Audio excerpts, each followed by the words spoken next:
Ah, ako'y Cebuano. Although I studied somewhere in Tacloban, I entered the seminary sa Palong for 3 years. And then 1987, napunta ko sa Maynila, naghanap buhay. Nagsapalaran,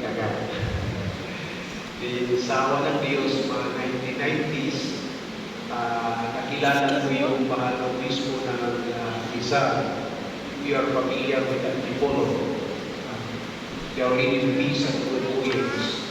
So, doon, ako'y pinayagan na mag-aral, partner ng studies, theological formation sa Bulacan, sa Immaculada Concepcion.